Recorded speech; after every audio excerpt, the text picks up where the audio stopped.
बेंगलुरु के होड्डा विदारकद्दू में एक परिवार रहा करता था, जहाँ की एक व्यक्ति था जिसका नाम नवीन कुमार था। उसकी पत्नी थी जिसका नाम था अनु पल्लवी और साथ ही उसके 2 बच्चे थे। अचानक वो इंसान एक दिन गायब हो जाता है और वो व्यक्ति अपनी पत्नी और बच्चों से इतना प्यार करता था, उनके लिए मतलब कुछ भी करने के लिए तैयार था, हर मुमकिन कोशिश करता था कि वो खुश रहें। अचानक एक दिन अपने काम से निकलता है और गायब हो जाता है। शाम को नहीं आता, रात को नहीं आता, तो परिवार में ये हो जाता है कि वो क्यों नहीं आया अब तक। ऐसे ही दिन निकल जाते हैं, 2 दिन निकल जाते हैं, 3 दिन निकल जाते हैं। जो उसकी पत्नी होती है वो आस पड़ोस वालों से पूछताछ करती है, साथ ही रिश्तेदारों को भी कद रिश्तेदारों को फ़ोन कर देती है, पूछती है, दोस्तों को फ़ोन करती है, लेकिन वो नहीं मिलता। जब वो नहीं मिलता तो वो परेशान हो जाती है, साथ ही जो उसके बच्चे होते हैं वो भी परेशान होते हैं कि उसके पिता घर पर नहीं आए हैं। लेकिन इस बात में एक बात होती है जो कि बड़ी अजीब होती है कि उसकी पत्नी सबसे पूछताछ करती है, लेकिन उसकी कंप्लेंट नहीं कराती कि मेरा पति गायब है, काम पर गया था, लौट कर नहीं आया है। 2 दिन निकल जाते हैं, 3 दिन निकल जाते हैं। यही बात बहुत ज़्यादा अजीब थी, जिससे अचानक एक दिन उसकी ननद घर पर आती है तो उसे मतलब पता चलता है, जब वो ढूंढते हैं उसकी पत्नी, तो कहीं ना कहीं से उसे खबर चल जाती है कि मेरा भाई गायब है। जब वो घर आती है, घर आने के बाद पूछताछ करती है अपने भतीजों से, तो वो बताते हैं कि पापा गायब हैं 3 दिन से।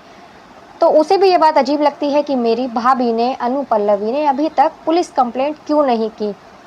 वो किसी से कुछ पूछताछ नहीं करती, खुद पुलिस स्टेशन जाती है और कंप्लेंट लिखवाती है कि मेरा भाई 3 दिन से लापता है।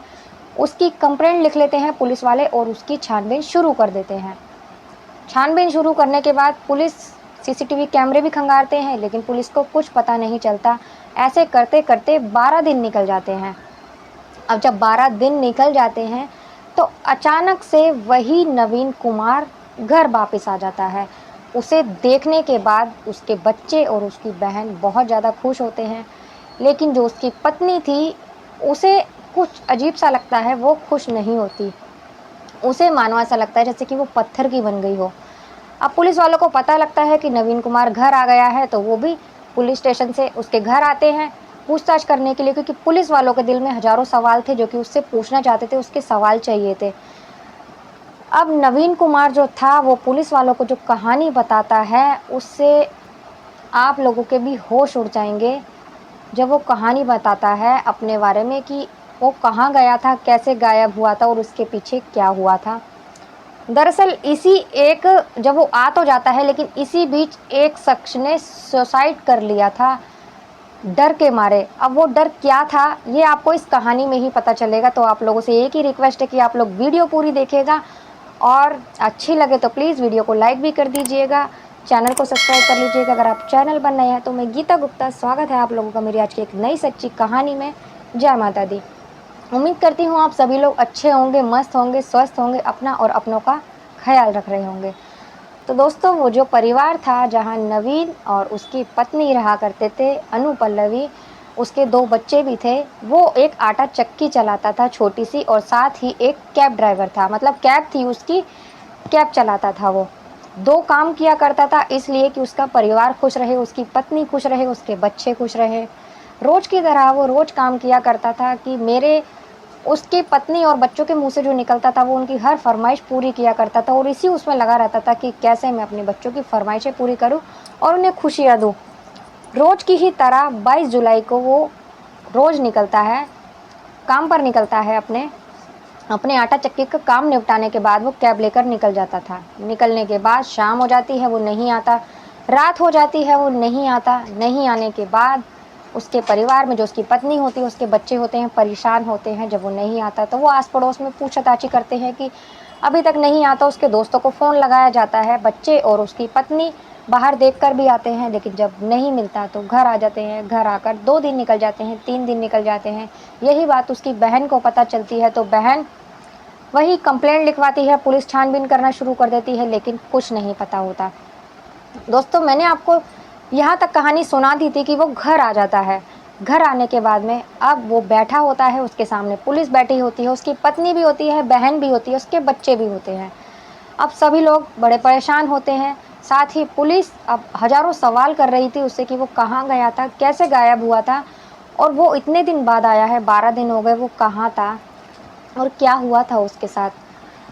दरअसल अब वो जो कहानी सुनाता है पुलिस को, वो बहुत ही हैरत अंगेज थी। दरअसल वो बताता है, जब मैं घर से निकला था तो अपनी गाड़ी लेकर गया था। गाड़ी ले जाने के बाद 2 लोगों ने उसकी गाड़ी बुक की थी, कैब बुक करी थी, 2 लोग उसमें बैठे थे। उससे पहले वो पुलिस को बताता है कि मैं अपनी पत्नी से बहुत ज़्यादा प्यार करता हूँ और अपने बच्चों से भी बहुत ज़्यादा प्यार करता हूँ। लेकिन शायद मेरी पत्नी के लिए मेरा प्यार काफ़ी नहीं था। मेरी पत्नी किसी और के ही प्यार में पागल थी और दिन-रात उसी के ही सपने देखा करती थी, उसके संग ज़िंदगी बिताने के, उससे शादी करने के, यही सब सपने देखा करती थी। मैंने बहुत कोशिश की उसे खुश रखने की, लेकिन शायद मेरे प्यार से उसका दिल नहीं भरा, मेरी फीलिंग्स की उसके दिल में कोई कदर नहीं थी।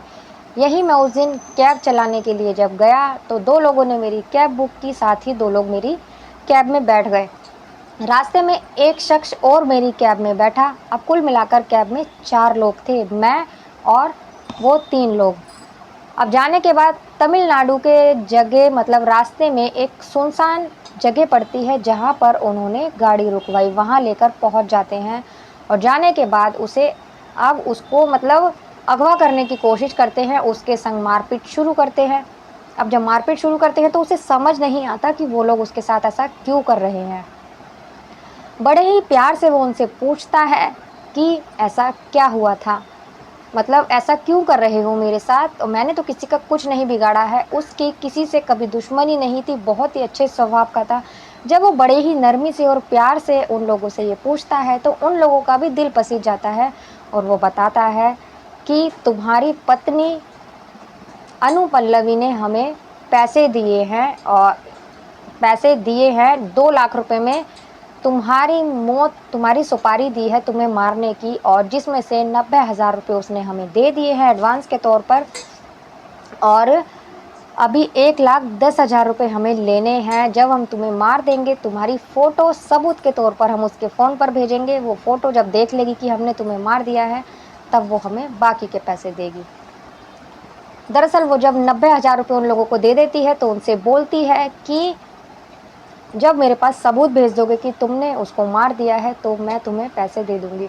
दरअसल वो जिस शख्स से प्यार करती थी उसके साथ मिलकर एक प्लानिंग बनाती है और वो 3 लोगों को हायर करते हैं और अपने पति को मरवाने के लिए हायर करती है और साथ ही वो अपने प्रेमी के साथ मिली होती है। अब कहे मुताबिक तीनों को फ़ोन कर दिया जाता है और बता दिया जाता है कि ऐसे इस शख्स को मारना है और हमें सबूत भेजना है। अब वो जब उसके पति को बताते हैं मतलब नवीन को बताते हैं ये सारी बातें कि ऐसे-ऐसे तुम्हारी पत्नी ने, अब वो जो नवीन होता है उनको बड़े ही प्यार से उनसे बात करता है, साथ ही उनसे दोस्ती कर लेता है। दोस्ती हो जाती है अब तीनों शख्स से उसकी, वो जो किलर होते हैं।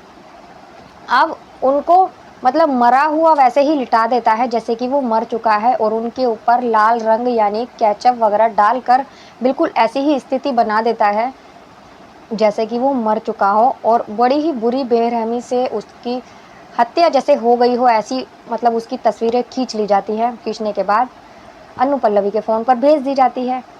अनु पल्लवी उन फ़ोटो को देखती है और साथ ही अपने प्रेमी को भी दिखाती है। अनु पल्लवी को इससे ख़ास कोई सदमा नहीं लगता, लेकिन जो उसका प्रेमी था वो जब इन तस्वीरों को देखता है तो उसे बहुत ही ज़्यादा सदमा लगता है। साथ ही उसे बहुत पछतावा होता है कि उसने किसी बेगुनाह की हत्या कर दी। अब उसे ये सदमा लगता है, वो डिप्रेशन में चला जाता है। अनु पल्लवी से वो कुछ नहीं कहता, साथ ही अपने घर चला जाता है और वो सुसाइड कर लेता है, फांसी लगाकर अपनी जान दे देता है। और इस बात की अनु पल्लवी को भी पता था लेकिन वो किसी से कुछ नहीं कहती। वो शांत रहती है, नाटक करती रहती है कि मेरा पति गायब है। अब जब वो लोग फ़ोटो भेज देते हैं इस बात का उसे पता चल जाता है कि मेरा पति मर चुका है। अब वो यही नाटक करती है लेकिन पुलिस को कंप्लेंट नहीं करती। नवीन कुमार बताता है कि मैंने उन लोगों से दोस्ती कर ली थी और कहे मुताबिक उन लोगों ने मेरी फ़ोटो इसको भेज दी थी और फ़ोटो भेजने के बाद में बाकी जो रकम बची थी 1,10,000 रुपये अनु पल्लवी वो उनको दे देती है और साथ ही वो जो लोग थे 3 लोग वो उसे कुछ नहीं बताते कि ये सब नाटक है या कुछ है, क्योंकि वो अब नवीन कुमार के दोस्त बन चुके थे। जब 12 दिन गुजर जाते हैं, वो 12 दिन तक उन्हीं के साथ रहता है, 3 जो किलर थे उन्हीं के ही साथ रहता है और फिर 12वें दिन अपने घर आ जाता है। जब वो उन्हें देखती है तो उन पत्थर की बन जाती है, मतलब उसे यकीन नहीं होता कि ये तो मर चुका था, ये वापस कहाँ से आ गया। अब वो यही सोचती है कि अब मेरी पोल खुल जाएगी, ऐसा कुछ होगा। इसी के सबूत पर पुलिस उन तीनों व्यक्ति को अरेस्ट करती है, जो वो तीनों किलर थे, जिनको पैसे दिए गए थे, हायर किया गया था। तीनों लोगों को गिरफ्तार करने के बाद में जो अनु पल्लवी होती है, उसकी फ़ोन की सीडीआर निकाल ली जाती है। उससे उसके फ़ोन पर एक रिकॉर्डिंग भी मिलती है, जो कि उसकी माँ की होती है, अनु पल्लवी की। उसकी माँ भी इन सब में शामिल थी, अनु पल्लवी की। यानी कि वो उसकी माँ भी अपनी बेटी के साथ मिलकर अपने दामाद को रास्ते से हटाना चाहती थी। अब उन तीनों को, अनु पल्लवी को और उसकी माँ को, पाँचों को गिरफ्तार कर लिया जाता है। लगभग इस केस में 6 लोग थे, 6 में से 5 को तो जेल की सलाखों के पीछे डाल दिया जाता है, जबकि एक इस दुनिया से चला गया था, उसने आत्महत्या कर ली थी। तो दोस्तों, ये कहानी सुनाने का उद्देश्य किसी को परेशान करना, किसी को दिल दुखाना नहीं है, आप लोगों को जागरूक करना है। हमारे ही बीच ऐसे लोग होते हैं जो हमारा बुरा चाहते हैं, हमें रास्ते से हटाना चाहते हैं, और कब हमारे साथ क्या कर दें कुछ नहीं पता होता। दोस्तों, ऐसे ही लोगों से सावधान रहिए, सतर्क रहिए। मिलते हैं अगली किसी वीडियो में एक नई कहानी के साथ। तब तक के लिए नमस्कार।